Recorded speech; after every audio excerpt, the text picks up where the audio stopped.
The first few months of 2023 were tough for Kenyans, especially the farming community. The country was hit by the worst drought in 40 years. Our walking tour across a number of counties in Kenya between January and March 2023 painted a horrifying picture. Lands lay bare in most places, and even in areas where rainfall has never been an issue, locals are complaining after desperately waiting for rain for an unusually long time. We have missed harvesting 2 seasons. We have gone without food. So that is the struggle we have undergone. The worst hit of all was the arid and semi-arid land areas, most of which are only used to occasional rains. Such occasional rains often cushion subsistence farmers in such areas who usually depend on crops that do not require much water. It has never been easy. Tunalima lakini sasa hatupati kwa sababu ya mvua. Tunalima hatupati hivyo. Paka hata dakika mwisho nichi kilimo hiki cha juzi sasa tulilima hata tulienda tunda tukapata kama mboga tu. Hatukupata kitu chochote. Hatukupata.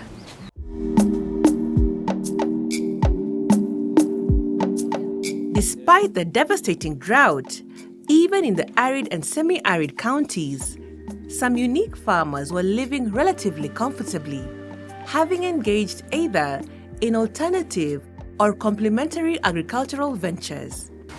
Huu wakati wa kiangazi, wengi wamelima na wamekosa kila kitu, lakini sisi watu wa NARIGP, tuseme watu wa nyuki, hatujakosa.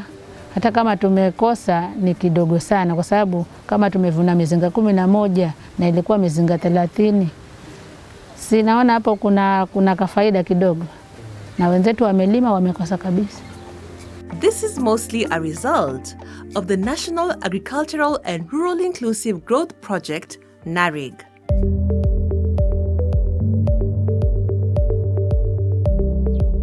Over the last 5 years, the project has been working to support farmers in 21 high rainfall, arid and semi-arid counties to engage in productive and profitable agricultural ventures. In semi-arid areas where productivity is not guaranteed, the project then has been assisting farmers to diversify their resource base and not only depend on their traditional ventures. Farmers were supported to incorporate additional agricultural ventures, especially those that are not wholly dependent on rain.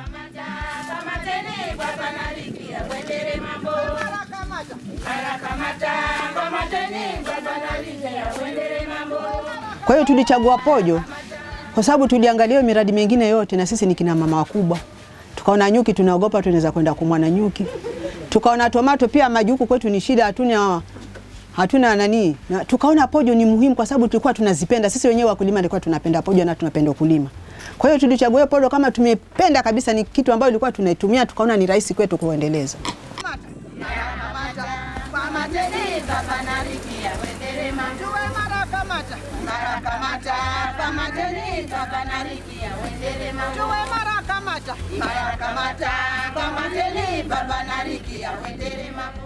The various groups were taken through training on the best agricultural practices for their various value chains through the Farmer Field School model. This was to ensure maximum productivity would be achieved despite environmental and other challenges. Further, the groups such as Tuwek Imara Self-Help Group in Kikoneni, Kwale County, were supplied with equipment and products to establish aid in their respective enterprises. Kabla ya NARIGP haija kuja mashinani, nilikuwa hapo sehemu hiyo, nilikuwa nikilima kipanda pojo napata tu kilo 70. Lakini baada ya kupata haya mafundisho ya NARIGP tukapata walimu wakaja tufundisha jinsi ya kupanda, jinsi ya kutumia mbolea, jinsi ya kutumia madawa. Sehemu ile ile ambayo nilikuwa nikipata kilo 70, nilivuna kilo 150. Usumbue mchanga ya pili, tandika nyasi chini ya tatu, mzunguko wa mmea hatimaye mkulima mtaala.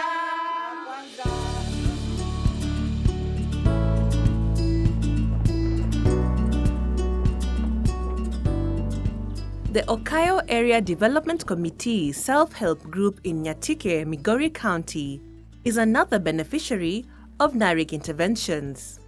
The group was supported with 23 Langstroth beehives and metal stands, a pair of bee suits, honey extraction and harvesting kits. After installation of the apiary, the group members were taken through training on apiculture and apiary management, honey extraction, harvesting, and value addition.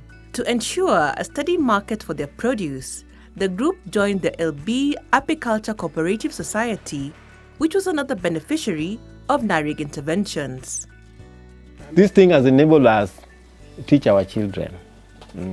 I'm having 3 children in secondary school and 1 in college, and it is coming from honey, sale of honey. And right now we are focusing on producing more royal jelly and other products of beekeeping. Right now the group members built a house for one of our youth member who was venerable, that is Collins Onyango. He is now having a house out of the sales that we are getting from honey. Again, we are having 6 children that we are paying school fees to them, to the vulnerable parents. We are paying school fees to the 6 children. Mr. Moses Omumbwa from Emabungo Ward in Vihiga County has been practicing banana production for long. Inasmuch as rainfall in Emabungo is erratic, Moses used to depend on rain-fed banana production and was grappling with the challenge of water stress for his crops. From trainings received from the NARIGP project and support to harvest rainwater, Moses has now also ventured into local vegetables farming, which complements the earnings he receives from banana production. Hii nimepanda managu, hii ni managu suza, alafu nimechanganya ndani na terere. Hii ukipika pamoja na hii inaingiana mzuri kabisa. Customers hii wanasema nichanganyishie kunde na mrenda, managu na kanzira na mchicha. Kwa hivyo ukipata uko na hiyo kila mboga kila aina, utapata inafika jioni huwezi kosa 200 ama 300 ikifika jioni. Na hapo imekusaidia.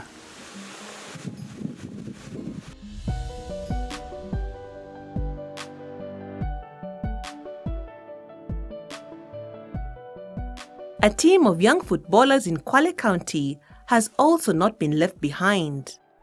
They are the Roma Youth Group, named after the famous football club AS Roma. Unlike AS Roma though, the Roma Youth Group is not just a team of footballers, but also astute farmers who have fully ventured into greengram farming. Being beneficiaries of the NARIGP project, the group was supported to procure a walking tractor and jab planters. Since then, if they are not busy scoring on the football field, they are busy in their farming fields. Kadri vile timu ilikuwa ikiendelea, tukichuana michuano tofauti tofauti, tukichukua zawadi tofauti tofauti, ndio tukaamua mbali na timu tunaweza tukafanya kitu chengine. Tukajiingiza katika ukulima.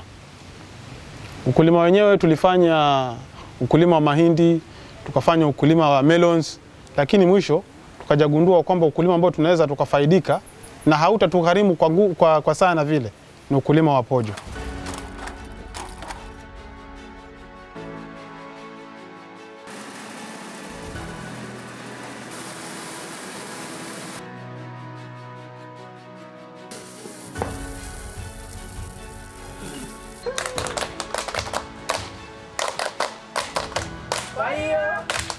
mavuno yameongezeka, na mara nyingi ndio huwa zinanilipia school fees za watoto wangu. Hata sasa niko na kijana yule pale nimempeleka secondary school, lakini school fees nimelipa na hiyo pesa ya ya pojo. Kila siku lazima tutakula pojo. Maana hata ukisema utauza ununue unga itakuwa ni kama ni gharama, lakini chakula ya kila siku. Na kila siku lazima nitakula pojo, hata leo nitakula. Sasa kichakula imenisaidia. Sasa kuku inatupatia pesa, mayai inatupatia pesa, na hiyo asali pia tunapata pesa hapo, na ng'ombe pia tunakamua, tunapata pia maziwa. Sasa hizo zote imetoka kwa NARIG. NARIG jamani, asante. Mungu abariki NARIG.